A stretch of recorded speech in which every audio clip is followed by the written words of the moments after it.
My wonderbare God, Hemelse Vader, Here, ons kom vanaand uit in die naam van Koning Jesus. Here, baie dankie vir die voorreg wat ons kan hê, Here, om die woord ontvanklik te kan ontvang vanaand, Here. Ek bid, Here, elkeen onder die bloed van Koning Jesus, Here. Ek vra vir U beskerm ons in hierdie aand, Here, en ek vra vir U wees met ons, Here, dat die woord, Here, op vrugbare grond sal val, Here, in die soet naam van Jesus. Amen en amen. Amen.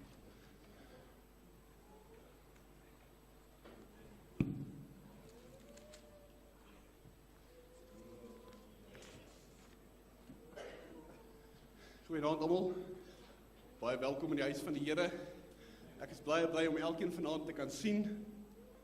Die tyd na Desember toe kom nou baie vinnig nader. En ek wil nie vanaand hê dat u op die senuwees moet wees nie. Maar as een persoon is wat op die senuwees kan wees, dan is dit ek, want ek staan hier voor. En hier sit daaronder. Maar ek wil hê dat u moet weet dat die Here 'n roeping op my lewe geplaas het.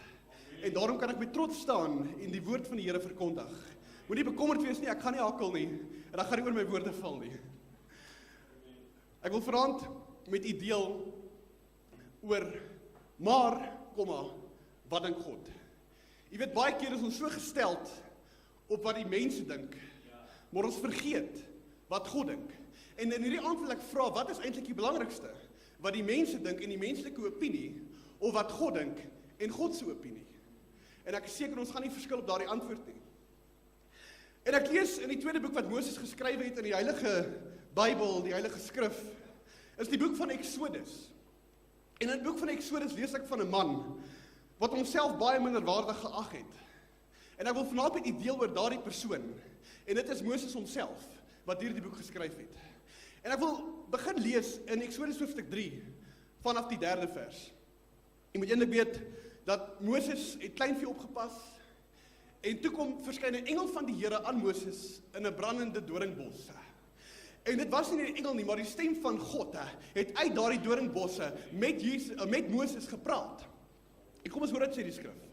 En Moses sê, die 3de vers, laat ek tog nader gaan om hierdie groote verskynsel te bekyk. Hy praat van die doringbos, waarop die doringbos nie verbrand nie. Jy moet weet, hierdie is 'n wonderwerk in op sigself, want hierdie doringbos is aan die brand, die engel is binne in die doringbos en ook die stem van God, maar hierdie doringbos wat bestaan uit koolstof hoofsaaklik slaan nie aan die brand nie. Maar die vuur is rondom hierdie doringbos, die doringbos binne in die vuur, maar dit brand nie. En hoor die 5de vers. Die 4de vers. En toe die Here sien dat hy nuuskierig naderkom, roep God na hom uit die doringbos en sê, Moses, Moses. En hy antwoord, hier is ek. En God sê, moenie naderkom nie. Trek jou skoene van jou voete af, want die plek waarop jy staan is heilige grond. En vanaand wil ek 'n vergelyking tref en ek wil vir u sê in hierdie aand dat wanneer ons die Here se naam aanroep en ons voel die salwing wat in ons midde is en ons voel die teenwoordigheid van die Heilige Gees, dan is hierdie grond waarop ons staan behoort dit nie aan die fontein van lewe nie, maar dit behoort aan God, want dit is heilige grond. Kan jy sê amen in hierdie aand? Want die grond waarop jy staan is heilige grond. Verder sê God, ek is die God van jou vader, die God van Abraham, die God van Isak en die God van Jakob. En jy moet eintlik weet, die 2 Oktober het ek gepreek en 'n boodskap gebring oor van die put na die paleis, of van die krib na die kruis, soos pastoor dit noem. En net voordat ek die boodskap gebring, jou woestyntyd, na die put, na die paleis gaan, oor hoe die Israeliete in Egipte ingekom het, en wat met hulle daar gebeur het, en hoekom hulle daar was in die eerste plek, as gevolg van Josef. En jou woestyntyd gaan oor, waar Moses en Aaron die volk moes uitlei, uit Egipte land uit, na die land Kanaan toe, die land wat oorloop van melk en honing. En hierdie is deel wat ek vanaand met u wil deel, maar wat dink God, is net daar in die beginpunte, waar Moses die opdrag gekry het, om die Israeliete uit Egipte land uit te lei.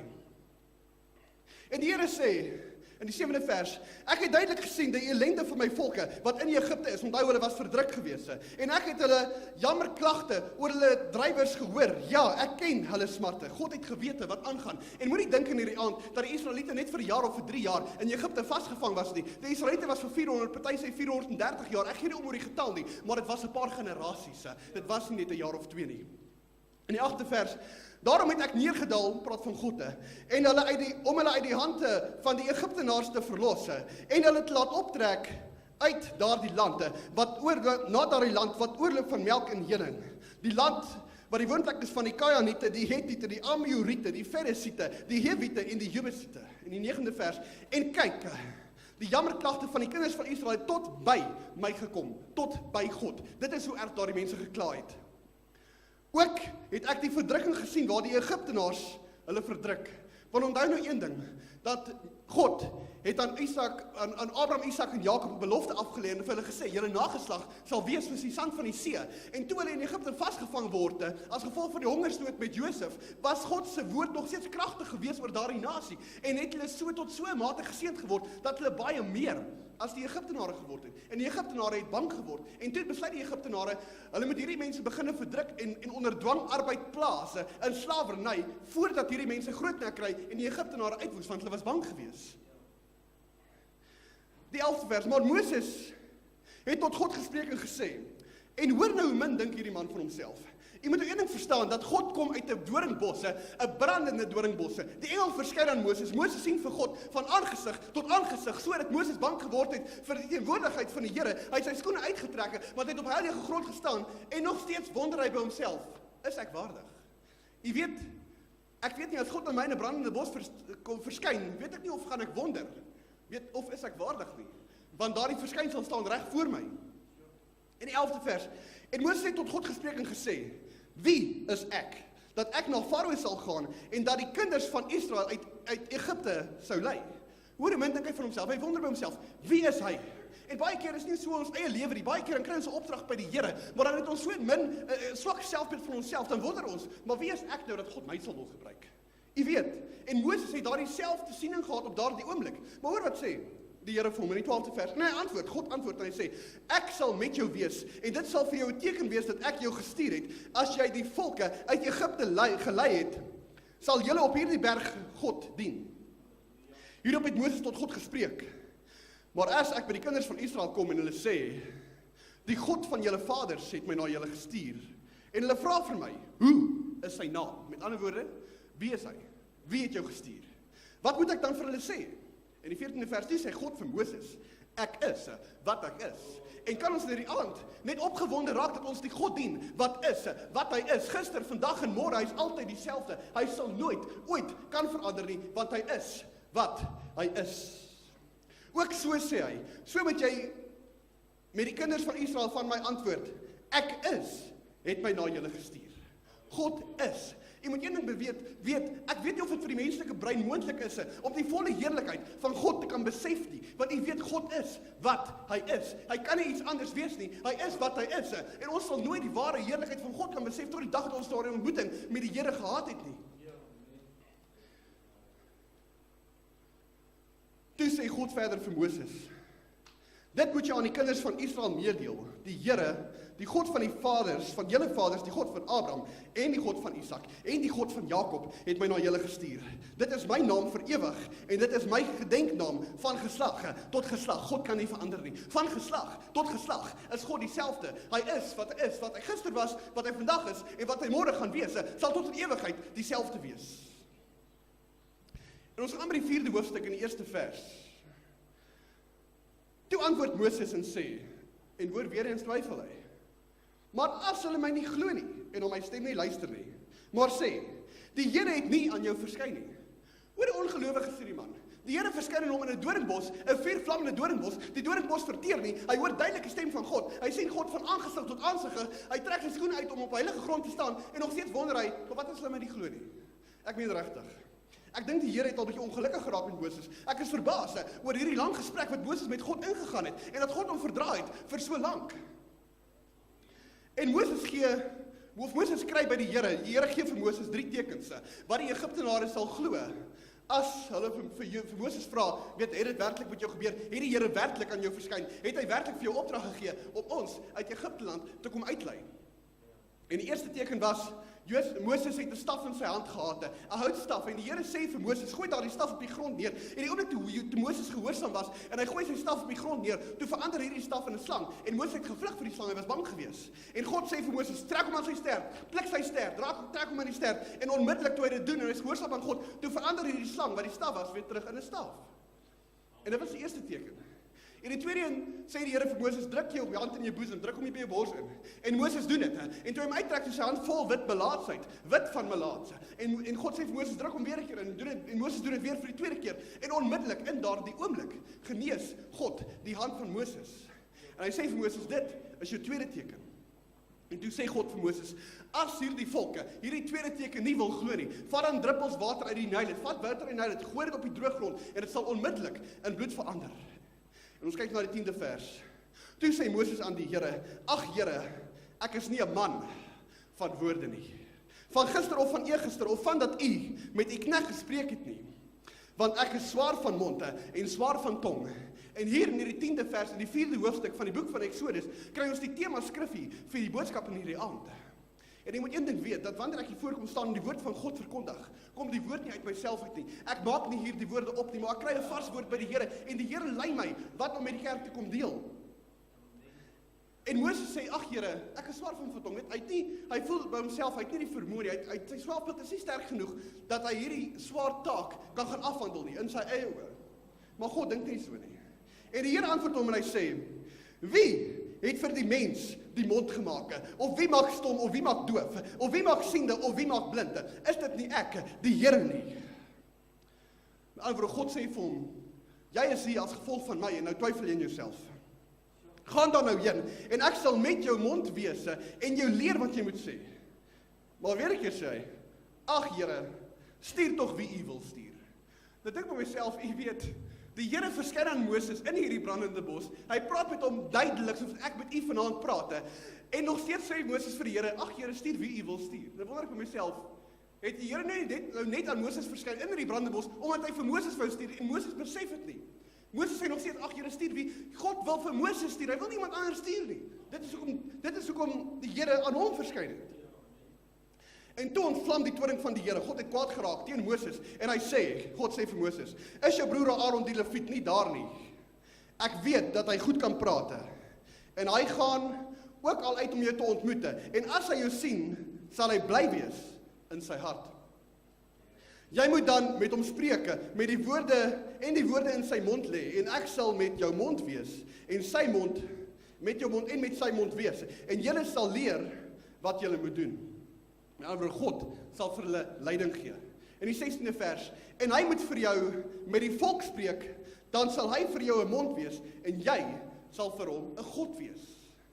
En God stuur vir Aaron saam met Moses, om hierdie volk uit te lei, met Aaron as backup. Hoekom? Omdat God Aaron nodig gehad het? Nee, God het aan Moses verskyn, God wou Moses gestuur het. Maar Moses het nie die selfvertroue gehad, om hierdie taak te kan afhandel, in sy eie oë nie. En God bewerkstellig het so om Moses te motiveer om te kan gaan, gee hy vir Moses hierdie backup met die naam van Aaron. God het vir Aaron net hoofsaaklik gestuur om Moses by te staan, omdat Moses nie die selfvertroue gehad het nie. In God se hart was hy oortuig gewees dat Moses hierdie taak by homself sou kon afhandel. Anders sou God reg van die begin af Moses gesê gaan kry vir Aaron. En weet jy wat, God het soveel vertroue gehad, en God het so verantwoordelikheid op Moses geplaas, dat na hierdie hele gesprekke, en hierdie hele debatte, en nadat Moses meer as 3 kere vir God gesê het, hy is nie waardig nie, het God nog steeds vasgebyt, en God kon vir Moses in daardie oomblik verwoes het as hy wou. God het die heerlikheid en die krag om dit te kan doen, hy kon, maar hy het 'n ding gesien in Moses, God wou vir Moses gebruik. Neem dan hierdie staf in jou hand, waarmee jy die tekens moet doen. Tot sover. Jy weet, baie kere, daardie klein stemmetjie in mens, wat vir mens waarsku voordat mens oor 'n rooi lig ry, of wat vir mens sê, kyk regs, dan skielik kom jou kar verbygejaag. Daardie selfe klein stemmetjie plaas baie keer 'n verantwoordelikheid of 'n hinkering in jou harte om iets vir die Here te doen. En dan kom hierdie menslike vlees en ons denkwyse, en baie keer ook Lucifer, Satan, hy is nie meer waardig om Lucifer genoem te word nie, dit was sy naam toe hy nog in die hemel was. En hy kom na jou toe, en dan demotiveer dit jou, om waarlik tot die volle potensiaal vir die Here te kan werk, en dinge te kan doen wat God 'n mens lei om te kan doen. Kan nie saamstem, stem nie saam. Gebeur dit nie met, dit gebeur nie seker net met my, dit gebeur seker met almal, glo ek. Jy weet, in 2002, kan u onthou wie was 2002, ek seker baie van ons was teenwoordig in die jaar 2002, dit was net so, die kerk net so nog baie jonk was, en hierdie wonderlike, pragtige blou matte was nie hier gewees nie. En hierdie deel van die kerk was ook nie hier gewees nie, hier was muur so afgewees, en hierdie pragtige gestoffeerde stoele was ook nie hier gewees nie. Hier was houtbanke gewees. En dan partykeer dan pastoor Pieter die vermoë om meer as 'n uur lank te preek, en dan kan 'n mens nogal ongemaklik raak op hierdie bank daar so rukkie, jy weet. En in die winter is dit maar koud. Dan staan ek daar agter in die tweede ry van agteraf. Dan is ek 12 jaar oud. Dan gee die Here vir my hierdie hinkering om die woord van die Here te kom verkondig op hierdie selfde verhoog waar ek in hierdie aand staan. En dan dink ek by myself, maar Kobus, weet jy wat? Jy is nie waardig nie. Weet, jy is al hierdie groot mense, daarom sê ek tot vanaand toe vir hom 10 is pim, want ek het so veel respek vir hom, al hou nie daarvan nie, ek gee nie om nie. Dit is die respek wat ek het.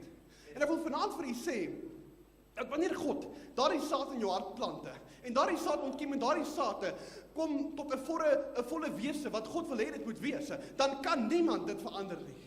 Behalwe as ons gaan toelaat, om na die stem van die duiwel te luister, en dat toelaat, dat hy 'n mens demotiveer. Kan ek sê, wie is jonger as 25 vanaand? Ek ag almal jonger as 25, ag ek jonk, en selfs die ouer mense wat geestelik voel, hulle is 25, julle is ook welkom. En ek het vir elke jong mens, het ek 'n woord in hierdie aand. Jy weet baie kere, wanneer ek hier voor staan, veral in die begin, toe die Here vir my die eerste keer gebruik het die woord, ek dink my boodskap was 4 minute en 33 sekondes lank gewees. Ek weet nie wie kan dit onthou nie. Maar ek weet dit was baie kort, want ek was so verskriklik op my senuwees. Daardie arme rekenaar kon nie byhou met die skriffies op hierdie bord nie. Want in 5 minute toe preek ek 'n boodskap van 50 minute. En dan het ek minderwaardig gevoel. Ek het gevoel, wie is jy om vir hierdie groot mense, alhoewel ek eintlik groter as meeste van ons is, vir hierdie groot mense 'n woord, 'n vars woord uit die hand van die Here te kom aflewer. Wie is ek? En dat ek minderwaardig gevoel. En ek het daardie opdrag by die Here gekry toe ek nog 'n 12-jarige seentjie was, daar agter in daai selfde, nie daai selfde nie, maar op daai selfde spot in hierdie gemeente. Het die Here daai hinkering in my lewe geplaas om die woord van God te kom verkondig. Amen. En weet jy wat, ek wil vir jong mense vanaand sê, ek het vir julle 'n skriffie gebring. En dit is hierdie skriffie wat my tot volle besef het dat my so nie skaam te wees nie. Maak nie saak nie. As ek van hierdie verhoog afstap, dan wat ook al die Here hiervoor gedoen het, en wat die woorde wat die Here my laat spreek het, laat ek daar. Dit sal die werk doen waarvoor God dit gerig het. As ek by daai uitstap, dan steur ek my nie meer aan wat die mense gedink het nie, hoe ek gereageer het nie, was my beld skeef, was my hemp los, ek gee nie om nie. Want jy sien, vir te lank het die kerk toegelaat dat die opinie van die mense hom beïnvloed. Kan jy sê amen? In baie kerke is dit vandag so, pastore preek net sekere boodskappe, omdat hulle bang is vir die opinie van die gemeente. En as jy wonder hoekom die kerk geleeg raak, as daar 'n kerk is wat leeg raak, moet jy een ding weet, daar's 'n baie groot moontlikheid daai pastoor die waarheid preek.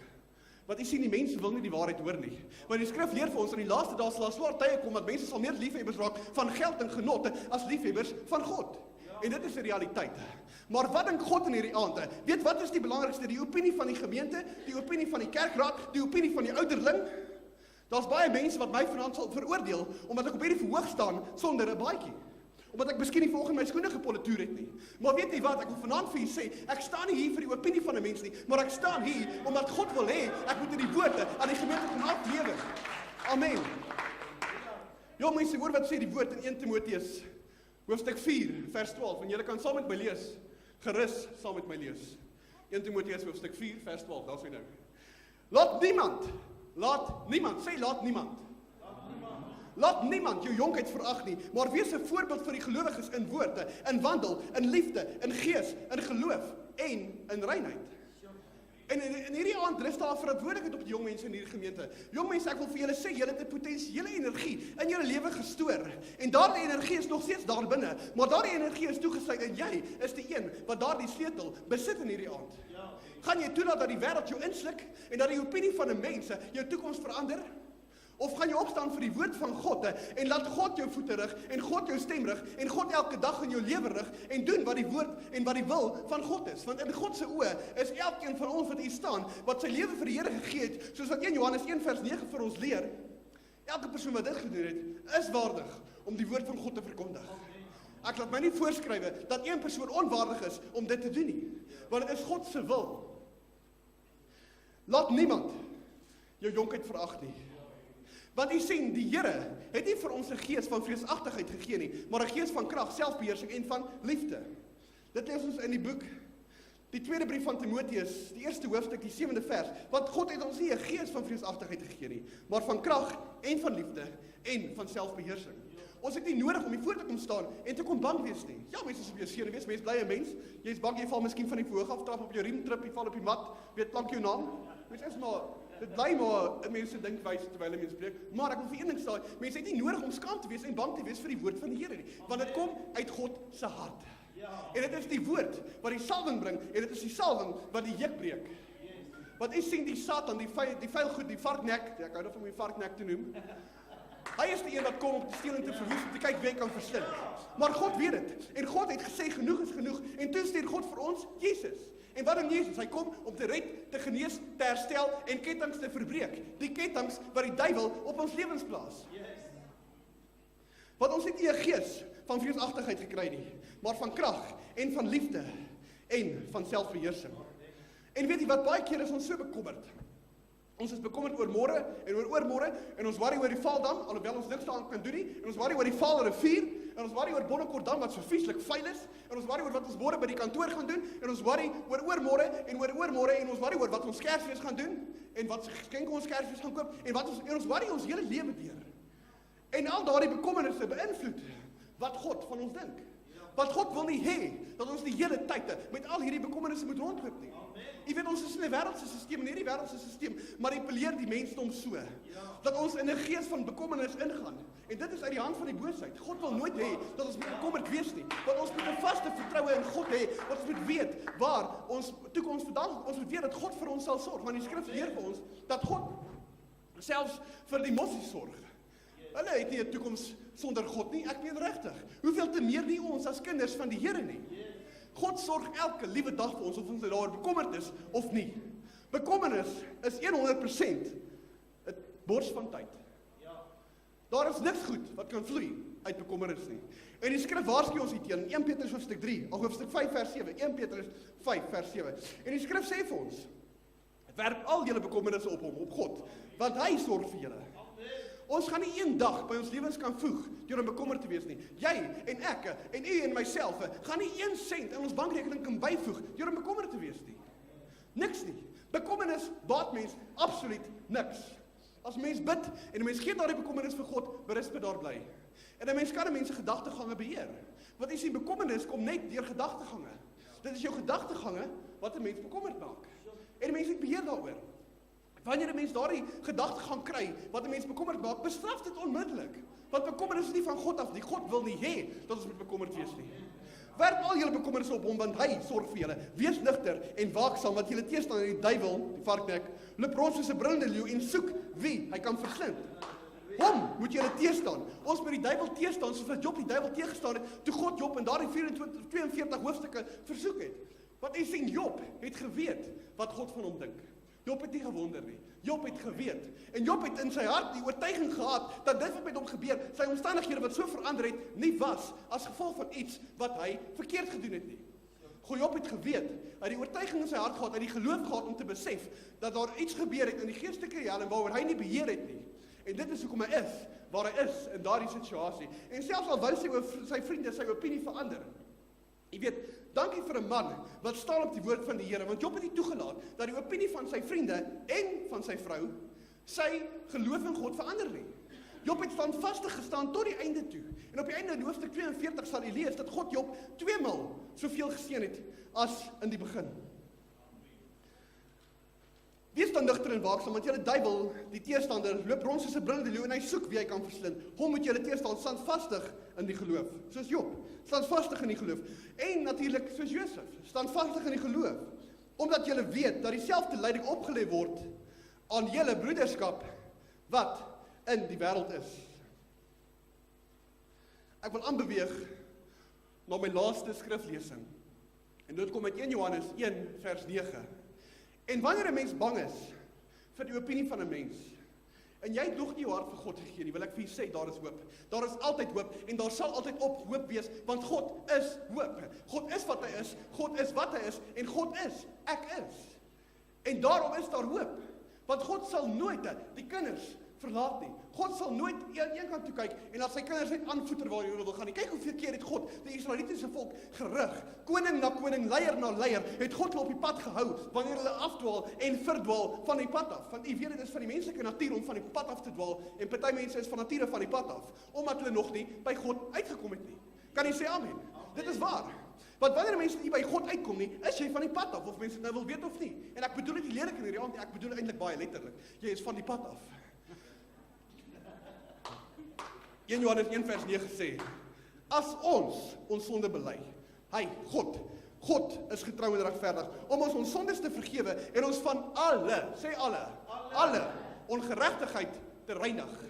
En wanneer 'n mens dit doen, en jy gee jou lewe vir die Here, dan ontvang jy die volmaakte liefde.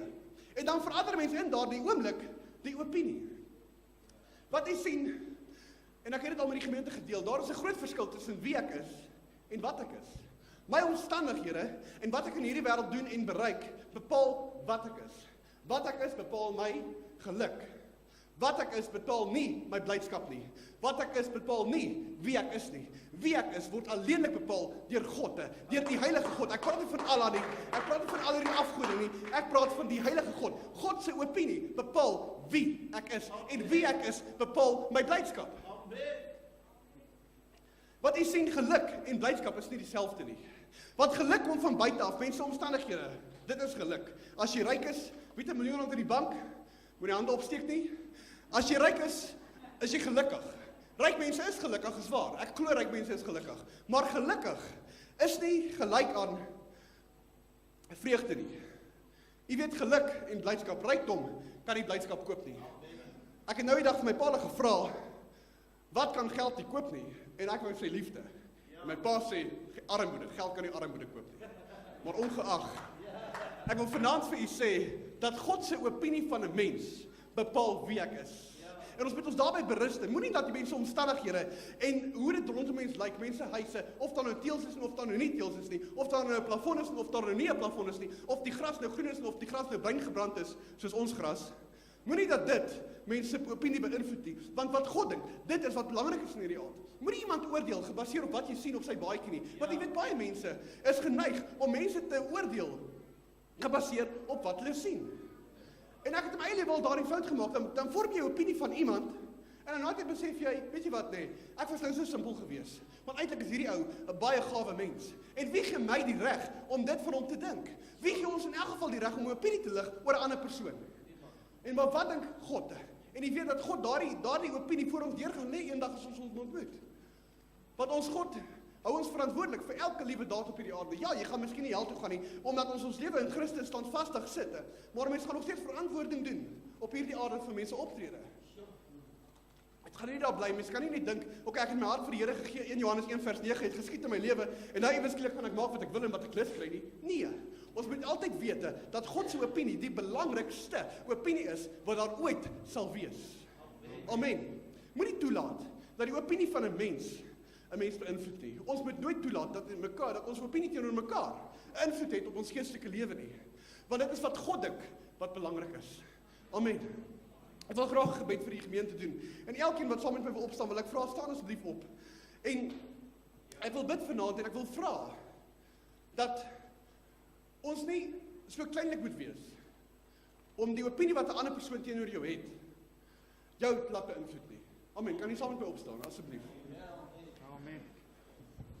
My wonderbare God en Hemelse Vader, Here, ons kom vanaand as 'n gemeente, Here, as 'n eenheid, Here, want eenheid is vir U baie belangrik, Here, na U toe, Here, in die soet naam van Koning Jesus. Here, ek wil bid vir elkeen, Here, ook vir myself, Here, dat ons nie sal toelaat, Here, dat die opinie van 'n ander mens, Here, ons lewe so sal beïnvloed, Here, dat ons 'n besluit neem gebaseer op daardie omstandighede en op daardie opinie nie, Here.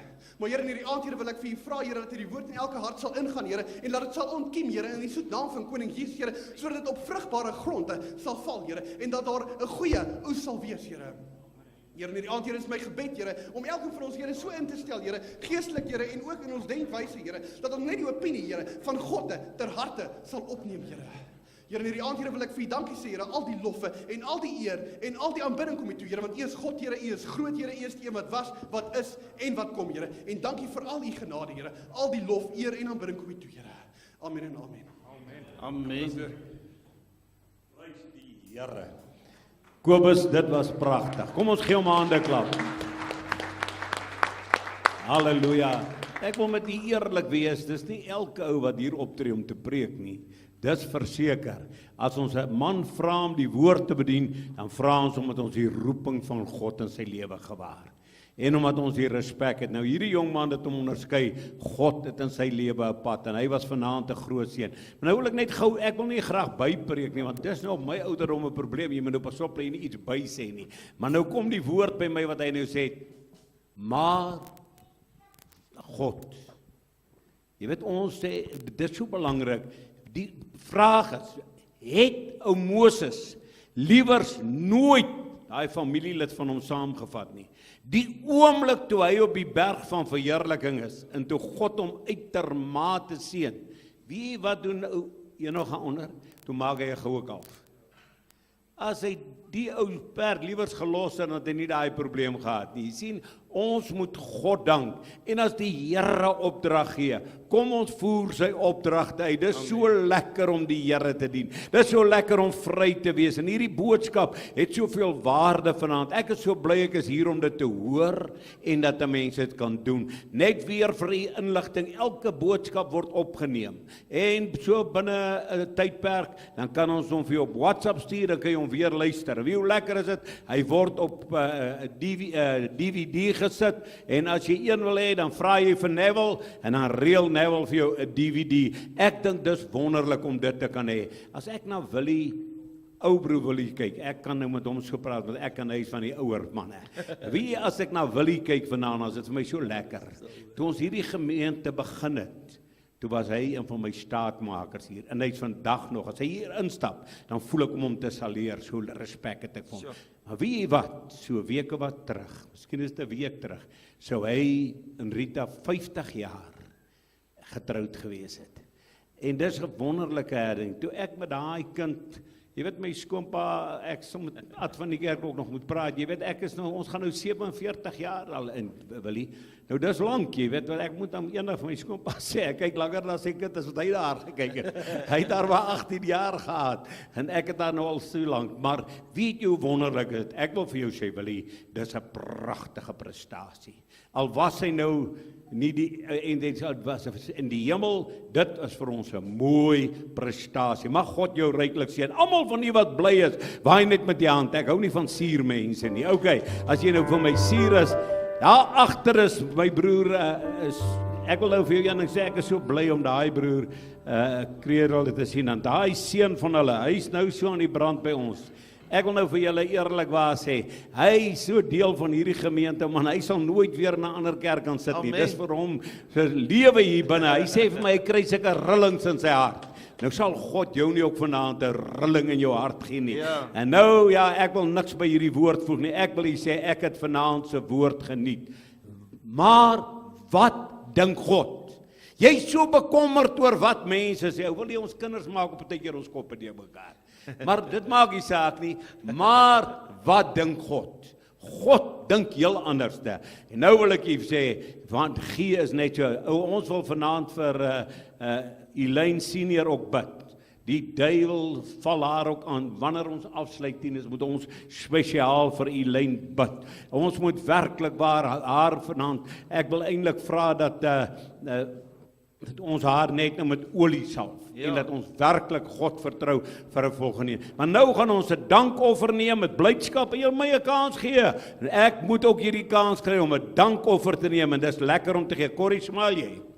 Okay, net so lank ou Corrie dan smaal, jy weet, want sy's nou daar in 'n nuwe plek, en daar's nou 'n nuwe boyfriend, en moet net kyk dat sy nog smaal, jy weet, dis al. Prys God. Nou kom ons gee lekker vanaand, en dis lekker om die Here te dien. Dis lekker om die naam van die Here groot te maak. Ons sal u meer inligting gee. Ons vertrou maar dit gaan so gebeur. Ons gaan hierdie mense help om 'n diens te hou, so met die afsterwe. Ons bid hulle krag toe, en ons gaan hulle bystaan waar ons kan. Maar kom u gee nou 'n dankoffer vir die Here. Amen. Almal wat 'n dankoffer gaan gee, tel hom so by jou op. Amen. Prys die Here. As jy nie het nie, al wat